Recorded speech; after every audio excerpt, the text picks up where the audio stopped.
Hi guys, good afternoon and welcome to the class. I hope you're doing perfectly well. So, as a part of today's class, we will be focusing on something very important. We will be taking a look at what we know of or what we have known so far has been the Hindu rate of growth. What has been this Hindu rate of growth? Why are we talking about it? Why was our former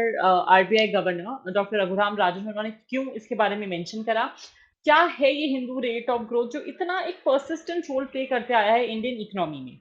अगर हम सबसे पहले item पे focus करेंगे in terms of the news item itself, obviously as the relevance of it, कि भाई जो हमारे फॉर्मर आरबीआई गवर्नर रह चुके हैं, उन्होंने ये बोला कि भारत बहुत पास है, बहुत क्लोज है हिंदू ग्रोथ रेट को एक्सेप्ट करने के या हिंदू ग्रोथ रेट को फॉलो करने के। किस तरीके से ये फिगर्स आए, उन्होंने कौन से नेशनल इनकम के फिगर्स को देखते हुए या जीडीपी के फिगर्स को देखते हुए ऐसा ऐलान करा या इस पर्टिकुलर बात पे कोई ना कोई तरीके का अनाउंसमेंट करा। तो जो नेशनल स्टेटिस्टिकल ऑफिस है हमारा, उनका जो मार्च 2023 में एक रिपोर्ट आया था नेशनल इनकम एस्टिमेट्स का, जहां पे उन्होंने ना बहुत स्पेसिफिकली एक चीज पे फोकस करा था। The focus was specifically on this particular part कि किस तरीके से एक सीक्वेंशियल स्लो डाउन देखने को मिला है भारत की इकोनॉमी में, एंड वो बहुत वरीसम दिख रहा है as a part of the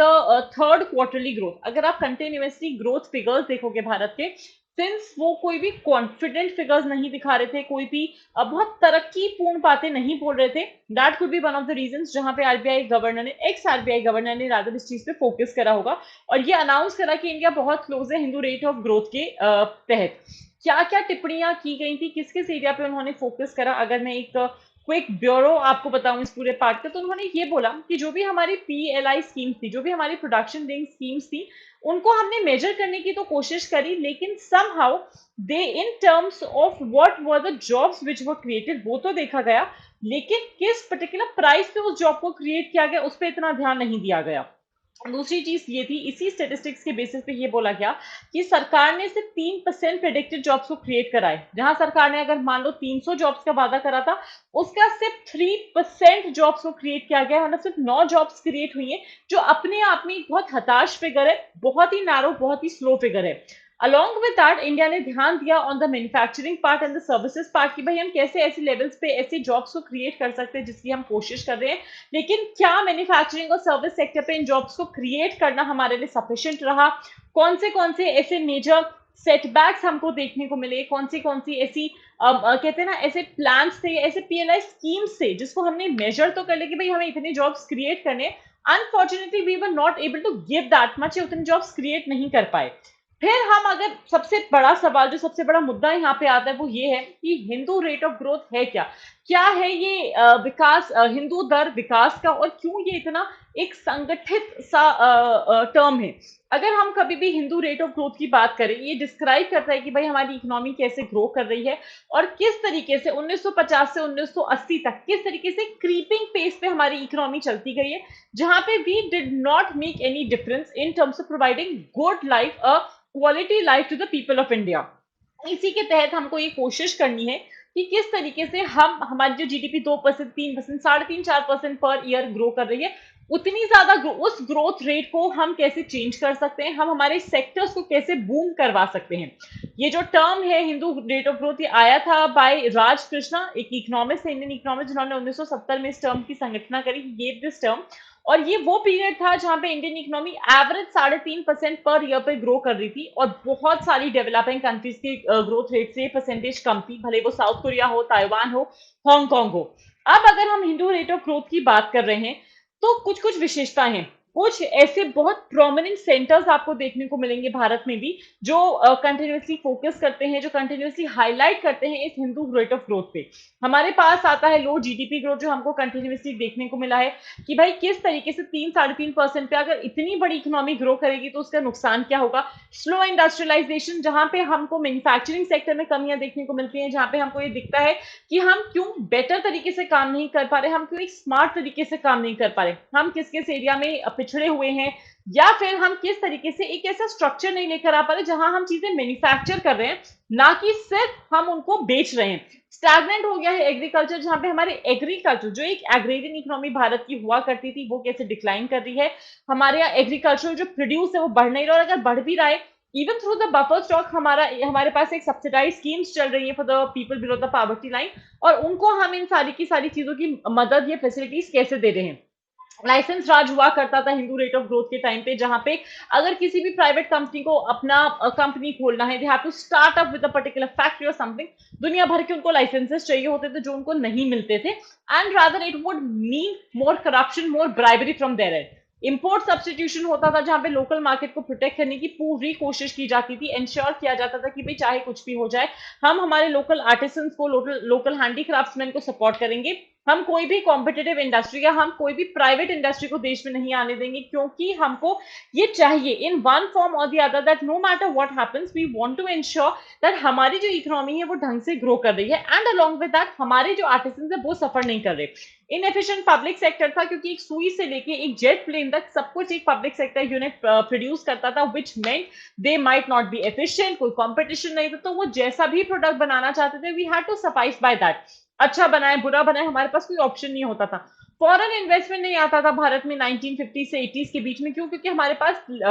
LPG reforms नहीं आए थे, हमारी इकोनॉमी क्लोज्ड इकोनॉमी थी, जहां पे हमने ज्यादा ट्रेड रिलेशंस नहीं बढ़ाए थे किसी भी पार्ट के साथ। अब इस पर्टिकुलर पार्ट में ये जो अब आज 2023 में जो कंसर्न रेज करा है डॉक्टर राजन ने, क्या स्पेसिफिक दो चीजों पे उन्होंने फोकस करा। पहला उन्होंने बोला कि भाई हमारी जो जीडीपी ग्रोथ रेट है ना, एक तो वही डिक्लाइन कर रहा है, ठीक है, एक तो ये अपने आप में एक काफी ज्यादा डिफिकल्ट सिचुएशन है। दूसरा उन्होंने बोला कि हमारे पास लोअर ग्रोथ पोटेंशियल है। अब अगर हम इन दोनों पार्ट्स की बात कर रहे हैं, इंडिया की इकोनॉमिक ग्रोथ 4.5% की दर से गिरी है, और बिफोर द पैंडेमिक ऑल्सो, और पैंडेमिक के टाइम पे समहाउ हमारा जो कॉन्ट्रैक्शन है इंडियन इकोनॉमी को और ज्यादा हुआ है, जहां पे 7.7% तक हमने हमारी जीडीपी को गिरते हुए देखा है।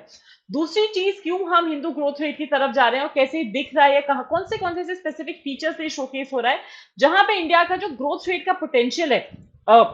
एजिंग पॉपुलेशन की वजह से, बढ़ती आबादी या बढ़ती हुई उम्र की आबादी की वजह से, वर्किंग एज पॉपुलेशन जो कम हुए जा रही है, या फिर एक स्लगिश इन्वेस्टमेंट जहां पे पैंडेमिक की वजह से या रिसेशन की वजह से, या बहुत सारी कंट्रीज जिन्होंने ये डिक्लेयर कर दिया कि वो एक इकोनॉमिक स्लो डाउन में जा रही है, the foreign investment which was coming to India वो किसी ना किसी तरीके से डिक्लाइन कर गया है। उन्होंने इस चीज पे भी फोकस करा कि किस तरीके से जो भारत की पुअर परफॉर्मेंस चल रही है बहुत सारे ह्यूमन डेवलपमेंट इंडिकेटर्स पे, भले वो एजुकेशन हो, हेल्थ हो, और ये कंटिन्यूसली एक कॉन्स्ट्रेंट की तरह है, ये कंटिन्यूसली रिस्ट्रिक्ट कर रहे हैं ग्रोथ को। अब ऐसा नहीं है कि उन्होंने सिर्फ प्रॉब्लम बताई, उन्होंने कुछ सुझाव भी दिए। उन्होंने ये बोला कि हमको स्ट्रक्चरल फैक्टर्स को एड्रेस करना पड़ेगा भाई, जहां पे हमको इंश्योर करना है कि हम इन्वेस्टमेंट को कैसे लेकर आ रहे हैं, specially for the sectors of infrastructure and education. हम कैसे ईज ऑफ डूइंग बिजनेस को प्रमोट कर रहे हैं, हम कैसे चाह रहे हैं कि ज्यादा से ज्यादा लोग भारत में इन्वेस्ट करें, कैसे ज्यादा से ज्यादा लोग भारत के साथ जुड़े, और इंश्योर करें कि भाई जो भी हमारे साथ दिक्कतें आ रही हैं हम उसको बेटर कैसे कर सकते हैं, इन terms of growth, in terms of economy, in terms of having a proper structure. Emphasis दिया जाएगा एक माइक्रो इकोनॉमिक स्टेबिलिटी पे, जहां पे हम फिजिकल डिसिप्लिन को मेंटेन करना चाहते हैं, हम इन्फ्लेशन को कम करना चाहते हैं, करेंसी डेप्रिसिएशन को रोकना चाहते हैं। हम नहीं चाहते कि $1 मान लो 100 रुपए के बराबर पहुंच जाए, हम इतना ज्यादा भी अपनी करेंसी को डेप्रिशिएट नहीं करना चाहते, जिसकी वजह से जो इंपोर्ट्स होंगे इंडिया में बहुत ज्यादा डिफिकल्ट हो जाएंगे। हम लोगों को इनइक्वालिटी को एड्रेस करना है, फिर भले ही वो जहां पे हम जो सब्सिडीज देते आ रहे हैं हमको बेटर टारगेटिंग करनी है लोगों की, हमको ये इंश्योर करना है कि जो genuinely the poorest of the poor है, इन सब्सिडीज का फायदा उन्हीं लोगों को मिल रहा है, whether it is gender equality, whether it is अगर हम बात करें जेंडर इनइक्वालिटी, या फिर इनकम इनइक्वालिटी, वेल्थ इनइक्वालिटी, इन सारे के सारे फैक्टर्स को हमको टेकन करना है। सो आज की क्लास में मेरे तरफ से बस इतना ही, क्योंकि ये अपने आप में एक बहुत इंपॉर्टेंट फैक्टर है हमारे लिए with respect to the Hindu rate of growth ना। 2 से 3 प्रोमिनेंट फिनोमेना आप बहुत इंपॉर्टेंट आ जाते हैं जो हम समहाउ मिस आउट कर देते हैं। One has to be the GDP growth जो हमारे देश की चल रही है, क्या चल रही है, किस पर्टिकुलर फॉर्म में चल रही है, वो एक सिलसिला होता है। एक दो फीचर जो और हमको देखने को मिले हैं, that has to be the economic slow down. ये जो इकोनॉमिक स्लो डाउन चल रहा है इसको हम कैसे चेंज कर सकते हैं, इसको हम कैसे शार्पन कर सकते हैं around the ages, and what can be the mitigation measures, कि भाई अब जब समस्या मिल गई है हमको तो हम उसको मिटिगेट कैसे कर सकते हैं, क्या क्या मिटिगेशन मेजर्स ले सकते हैं। to be a part of more such classes जहाँ पे हम सारा का सारा current affair का part discuss करेंगे. You can enroll for the SSC classes and the courses that we are starting from the 30th of June. आप code use कर सकते हो Shivji live SHIVGLIVE everything in caps to get a discount on all the paid courses for 6 months and 12 months. Have a great day, everyone. Take care of yourself. Have a fantastic afternoon. Thank you so much and have a good day, everyone.